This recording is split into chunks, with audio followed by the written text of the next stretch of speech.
ಇದು ಈಶಾವಾಸ್ಯ ಶ್ರೀಮದ್ ವಾಲ್ಮೀಕಿ ರಾಮಾಯಣ ಕೇಳಿ ಪ್ರತಿದಿನ.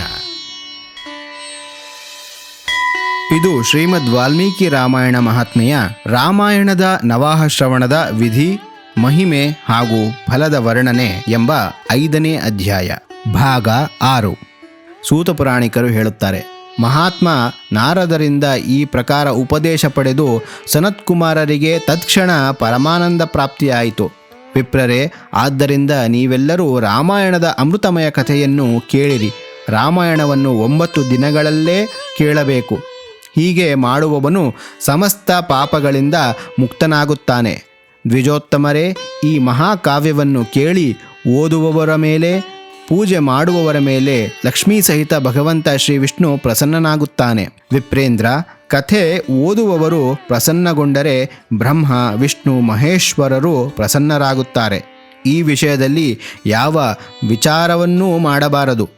ರಾಮಾಯಣ ಓದುವವನಿಗೆ ತನ್ನ ವೈಭವಕ್ಕನುಸಾರವಾಗಿ ಗೋವು, ವಸ್ತ್ರ, ಸುವರ್ಣ ಹಾಗೂ ರಾಮಾಯಣದ ಪುಸ್ತಕ ಮೊದಲಾದ ವಸ್ತುಗಳನ್ನು ಕೊಡಬೇಕು. ಆ ದಾನದ ಪುಣ್ಯಫಲವನ್ನು ಹೇಳುವೆನು. ತಾವು ಏಕಾಗ್ರಚಿತ್ತರಾಗಿ ಕೇಳಿರಿ. ಆ ದಾನಿಗೆ ಗ್ರಹ, ಭೂತ, ಪ್ರೇತಾದಿಗಳು ಎಂದಿಗೂ ಬಾಧಿಸುವುದಿಲ್ಲ. ಶ್ರೀರಾಮಚರಿತ್ರೆಯ ಶ್ರವಣ ಮಾಡುವವರು ಎಲ್ಲ ಶ್ರೇಯಗಳು ವೃದ್ಧಿಯಾಗುವುದು. ಅವನಿಗೆ ಅಗ್ನಿಯ ಬಾಧೆ, ಕಳ್ಳರ ಕಾಟ ಇರುವುದಿಲ್ಲ.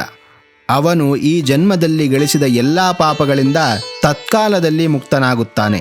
ಅವನು ಮೃತನಾಗಿ ತನ್ನ 7 ತಲೆಮಾರು ಸಹಿತ ಮೋಕ್ಷಕ್ಕೆ ಭಾಗಿಯಾಗುತ್ತಾನೆ. ಹಿಂದಿನ ಕಾಲದಲ್ಲಿ ಸನತ್ಕುಮಾರರು ಭಕ್ತಿಯಿಂದ ಕೇಳಿದಾಗ ನಾರದರು ಹೇಳಿದುದೆಲ್ಲವನ್ನು ನಿಮಗೆ ತಿಳಿಸಿರುವೆನು. ರಾಮಾಯಣವು ಆದಿಕಾವ್ಯವಾಗಿದೆ. ಇದು ಸಮಸ್ತ ವೇದಾರ್ಥ ಸಮ್ಮತವಾಗಿದೆ. ಇದರಿಂದ ಎಲ್ಲ ಪಾಪಗಳ ನಿವಾರಣೆ ಆಗುತ್ತದೆ. ಈ ಪುಣ್ಯಮಯ ಕಾವ್ಯವು ಸಂಪೂರ್ಣ ದುಃಖಗಳ ನಾಶ ಮಾಡಿ ಸಮಸ್ತ ಪುಣ್ಯಗಳನ್ನು ಮತ್ತು ಎಲ್ಲ ಯಜ್ಞಗಳ ಫಲವನ್ನು ಕೊಡುತ್ತದೆ. ಶ್ರೀರಾಮಾಯಣ ಮಹಾತ್ಮೆಯ ಅಧ್ಯಾಯ 5 ಮುಂದುವರಿಯುವುದು ಮುಂದಿನ ಭಾಗದಲ್ಲಿ.